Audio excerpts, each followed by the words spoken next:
All right, so today we're diving into something pretty fascinating, I think. It's about sacred places and how they're connected to cultural identity, especially for the Cherokee people. Yeah. And we'll even touch on some other pre-Columbian Southeast populations as well.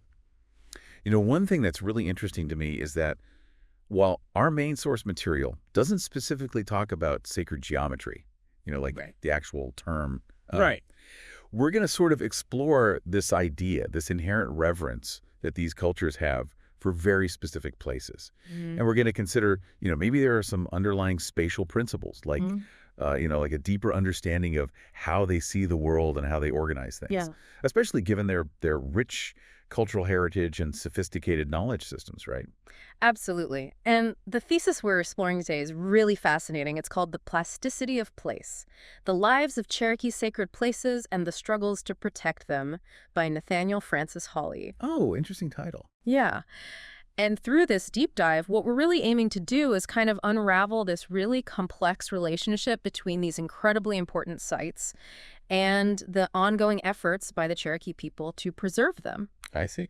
And we'll be focusing particularly on how the Cherokee themselves define sacred and how their unique worldview shapes their really profound and enduring bond with their ancestral lands. Okay, so let's get into this. One of the things that really struck me right away was just how differently the Cherokee people viewed religion compared to a typical Western viewpoint. Yeah, I wasn't separate. Exactly. It wasn't this thing you do on Sunday, It was totally integrated into like every single part of their existence.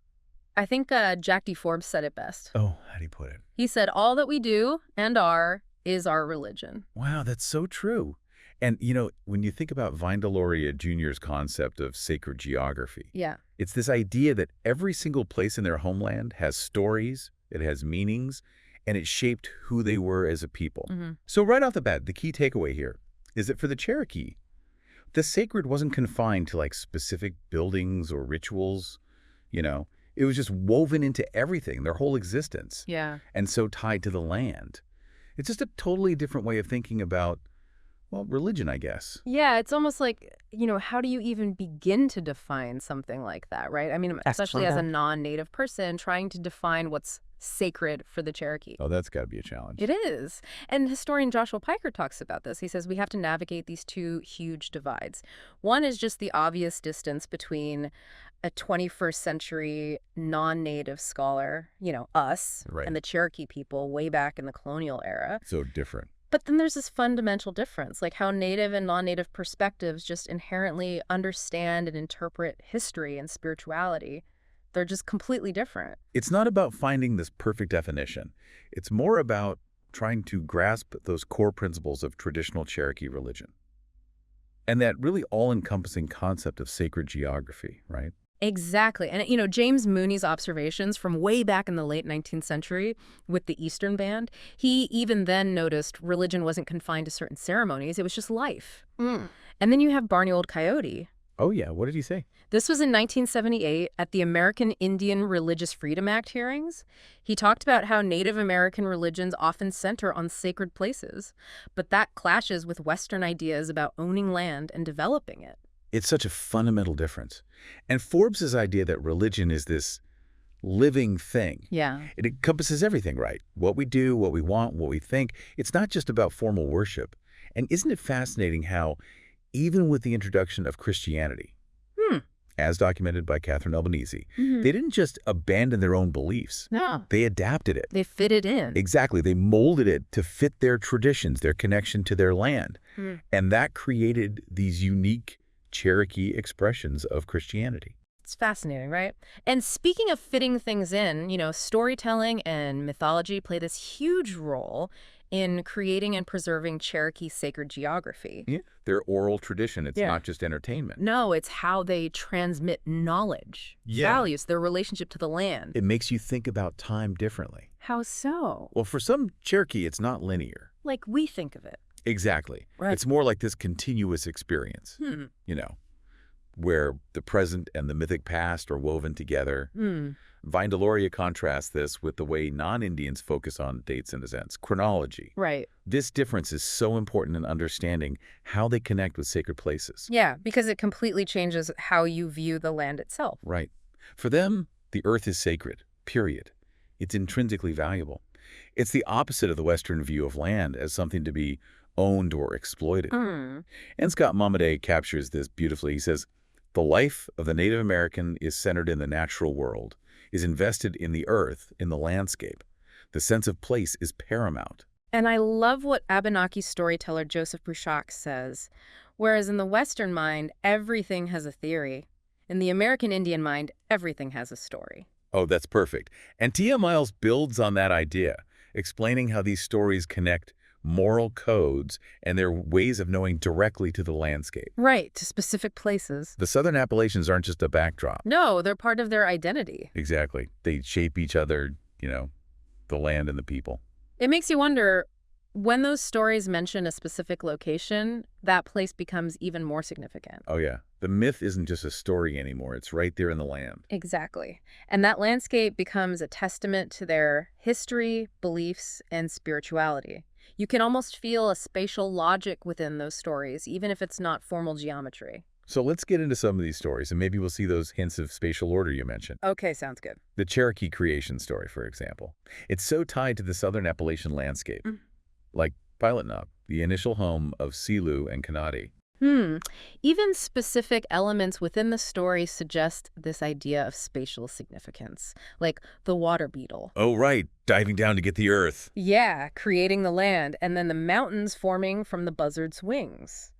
These weren't random events. They shaped the world. The sacred world. And don't forget the emphasis on water. Oh, absolutely. Vital in their cosmology. Sacred within the landscape. It's like Parker said, these stories, their truths, are linked to this specific soil, to these mountains, to these rivers. Exactly. And the Selu and Kanadi myth, also at Pilot Knob in the river, even though we don't know the exact location of Kanadi's game preserve, Right. the fact that it's a designated area tells us something. About sacred space? Yeah, it shows they understood the importance of specific places for food and for spiritual power. They had this deliberate way of thinking about resources and their connection to the spiritual world. It's like a map, almost. In a way, yeah. Yeah. And think about the directional movements in the Selu story. The eastward journey towards the Sunland. Oh, interesting. East often symbolizes new beginnings, but also war and conflict. And then west is more about peace, the end of the day.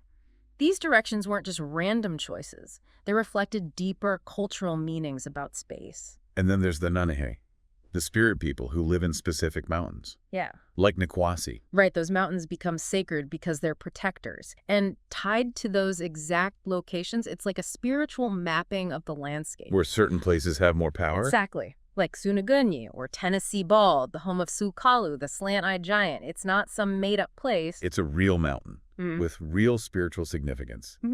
So how do we even begin to categorize all these different types of sacred places?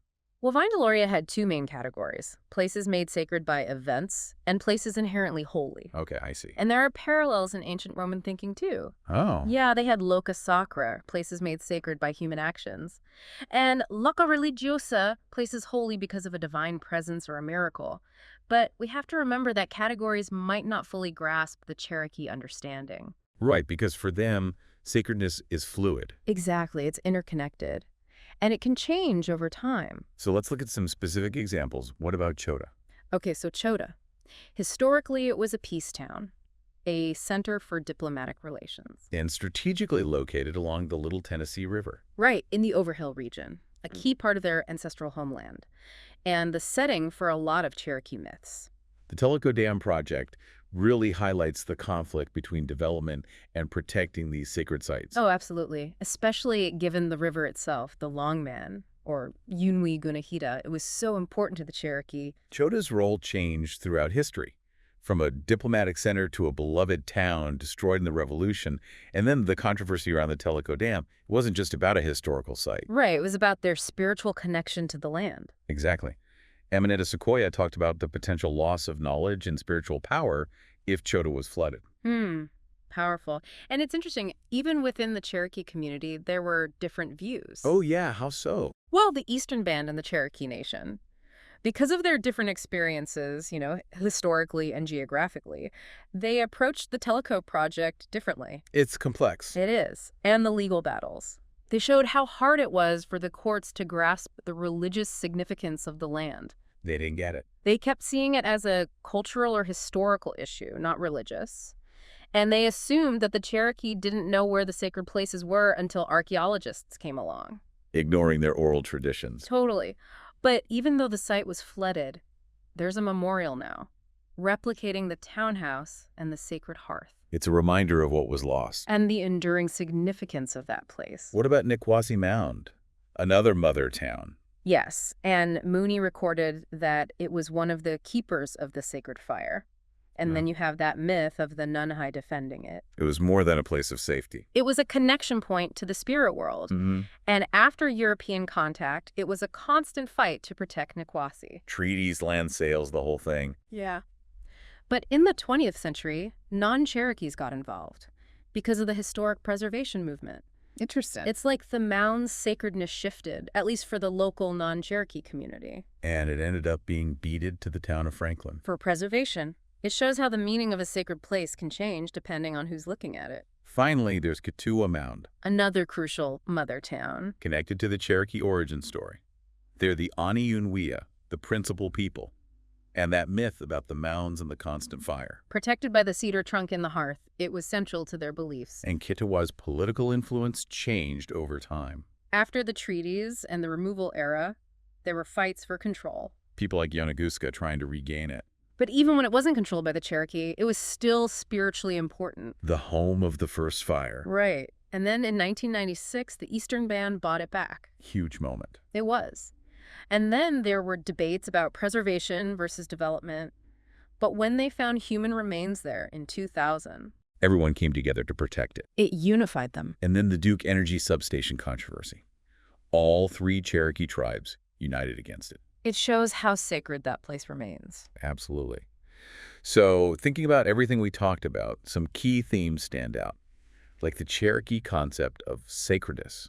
It's rooted in their history, their geography, and the power of storytelling is what keeps that connection alive. And those struggles to protect these places, they highlight how important they are to Cherokee identity and spirituality. You know, even though our source material didn't explicitly mention sacred geometry, it's hard not to think about it. Right. When you consider their reverence for specific locations, the spatial organization, like the central hearth, the spiritual significance tied to the landscape, it all suggests a deep understanding of space, maybe even underlying geometric principles. It feels intentional. Yeah, like everything has its place. And the plasticity of place, that's a key takeaway, how the meaning of these places has evolved. Shaped by interactions between Cherokee and non-Cherokee communities. It makes you wonder, how do other cultures understand sacred space? Good question. And could implicit spatial understandings, even something like sacred geometry, shape how people relate to the land, even if they don't have a word for it? I think it's worth considering. It makes you appreciate the power of place and how important it is to protect cultural heritage, especially in today's world. Absolutely. Thanks for joining me on this deep dive. Until next time.